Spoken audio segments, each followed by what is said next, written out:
Welcome to day 43 of our one-year Bible reading plan. Today, we begin the book of Leviticus 1-3, where God gives instructions on offerings and sacrifices. In Matthew 27, verses 45-66, we witness the most powerful moment in history: Jesus' death on the cross, the temple curtain tearing, and his burial. Let's dive into today's reading. Leviticus chapter 1. The Lord called to Moses and spoke to him from the tent of meeting. He said, "Speak to the Israelites and say to them, when anyone among you brings an offering to the Lord, bring as your offering an animal from either the herd or the flock. If the offering is a burnt offering from the herd, you are to offer a male without defect. You must present it at the entrance to the tent of meeting so that it will be acceptable to the Lord. You are to lay your hand on the head of the burnt offering, and it will be accepted on your behalf to make atonement for you. You are to slaughter the young bull before the Lord, and then Aaron's sons the priests shall bring the blood and splash it against the sides of the altar at the entrance to the tent of meeting. You are to skin the burnt offering and cut it into pieces. The sons of Aaron the priest are to put fire on the altar and arrange wood on the fire. Then Aaron's sons the priests shall arrange the pieces, including the head and the fat, on the wood that is burning on the altar. You are to wash the internal organs and the legs with water, and the priest is to burn all of it on the altar.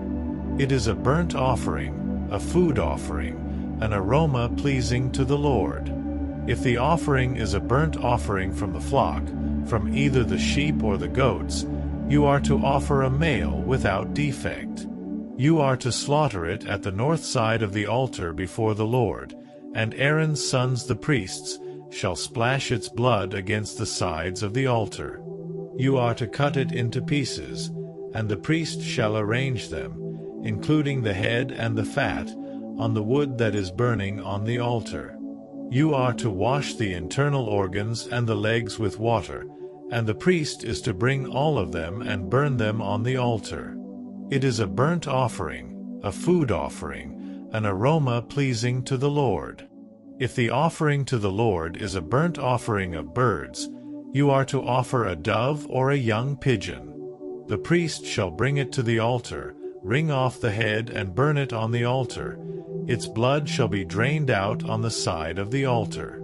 He is to remove the crop and the feathers and throw them down east of the altar where the ashes are.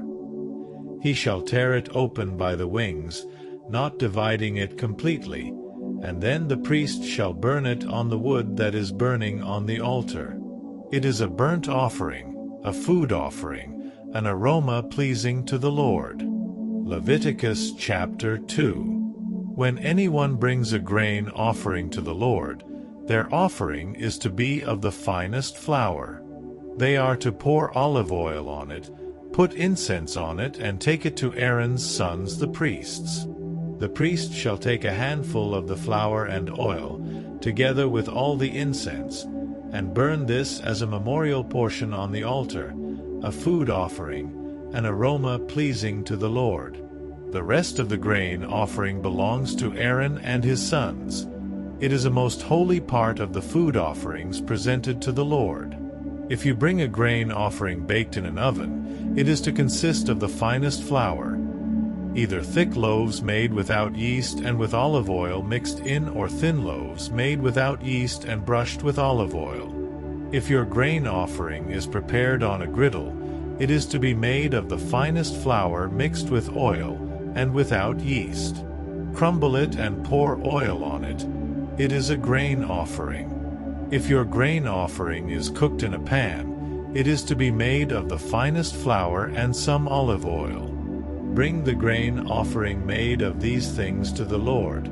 Present it to the priest, who shall take it to the altar. He shall take out the memorial portion from the grain offering and burn it on the altar as a food offering, an aroma pleasing to the Lord. The rest of the grain offering belongs to Aaron and his sons. It is a most holy part of the food offerings presented to the Lord. Every grain offering you bring to the Lord must be made without yeast, for you are not to burn any yeast or honey in a food offering presented to the Lord. You may bring them to the Lord as an offering of the firstfruits, but they are not to be offered on the altar as a pleasing aroma. Season all your grain offerings with salt. Do not leave the salt of the covenant of your God out of your grain offerings. Add salt to all your offerings. If you bring a grain offering of firstfruits to the Lord, offer crushed heads of new grain roasted in the fire. Put oil and incense on it. It is a grain offering. The priest shall burn the memorial portion of the crushed grain and the oil, together with all the incense, as a food offering presented to the Lord. Leviticus chapter 3. If your offering is a fellowship offering, and you offer an animal from the herd, whether male or female, you are to present before the Lord an animal without defect. You are to lay your hand on the head of your offering and slaughter it at the entrance to the tent of meeting. Then Aaron's sons the priests shall splash the blood against the sides of the altar. From the fellowship offering you are to bring a food offering to the Lord, the internal organs and all the fat that is connected to them, both kidneys with the fat on them near the loins, and the long lobe of the liver, which you will remove with the kidneys. Then Aaron's sons are to burn it on the altar on top of the burnt offering that is lying on the burning wood. It is a food offering, an aroma pleasing to the Lord. If you offer an animal from the flock as a fellowship offering to the Lord, you are to offer a male or female without defect. If you offer a lamb, you are to present it before the Lord, lay your hand on its head and slaughter it in front of the tent of meeting. Then Aaron's sons shall splash its blood against the sides of the altar. From the fellowship offering you are to bring a food offering to the Lord, its fat, the entire fat tail cut off close to the backbone, the internal organs and all the fat that is connected to them, both kidneys with the fat on them near the loins, and the long lobe of the liver, which you will remove with the kidneys. The priest shall burn them on the altar as a food offering presented to the Lord.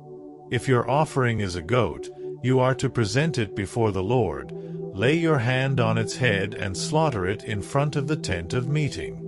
Then Aaron's sons shall splash its blood against the sides of the altar. From what you offer you are to present this food offering to the Lord, the internal organs and all the fat that is connected to them, both kidneys with the fat on them near the loins, and the long lobe of the liver, which you will remove with the kidneys. The priest shall burn them on the altar as a food offering, a pleasing aroma. All the fat is the Lord's. This is a lasting ordinance for the generations to come. Wherever you live, you must not eat any fat or any blood. Matthew chapter 27, 45-66. From noon until 3 in the afternoon, darkness came over all the land. About 3 in the afternoon Jesus cried out in a loud voice, Eli, Eli, lema sabachthani? Which means, my God, why have you forsaken me? When some of those standing there heard this, they said, He's calling Elijah. Immediately one of them ran and got a sponge. He filled it with wine vinegar, put it on a staff, and offered it to Jesus to drink. The rest said, Now leave him alone. Let's see if Elijah comes to save him. And when Jesus had cried out again in a loud voice, he gave up his spirit. At that moment the curtain of the temple was torn in two from top to bottom. The earth shook, the rocks split, and the tombs broke open. The bodies of many holy people who had died were raised to life. They came out of the tombs after Jesus' resurrection and went into the holy city and appeared to many people. When the centurion and those with him who were guarding Jesus saw the earthquake and all that had happened, they were terrified, and exclaimed, "Surely he was the Son of God." Many women were there, watching from a distance. They had followed Jesus from Galilee to care for his needs. Among them were Mary Magdalene, Mary the mother of James and Joseph, and the mother of Zebedee's sons. As evening approached, there came a rich man from Arimathea, named Joseph, who had himself become a disciple of Jesus. Going to Pilate, he asked for Jesus' body, and Pilate ordered that it be given to him. Joseph took the body, wrapped it in a clean linen cloth, and placed it in his own new tomb that he had cut out of the rock. He rolled a big stone in front of the entrance to the tomb and went away. Mary Magdalene and the other Mary were sitting there opposite the tomb. The next day, the one after Preparation Day, the chief priests and the Pharisees went to Pilate.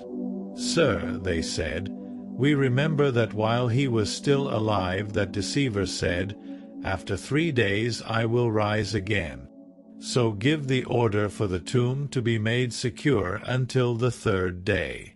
Otherwise, his disciples may come and steal the body and tell the people that he has been raised from the dead. This last deception will be worse than the first." "Take a guard," Pilate answered. "Go, make the tomb as secure as you know how." So they went and made the tomb secure by putting a seal on the stone and posting the guard. Thank you for joining today's reading. If this journey has blessed you, be sure to like, share, and subscribe so you don't miss a day. See you in the next reading.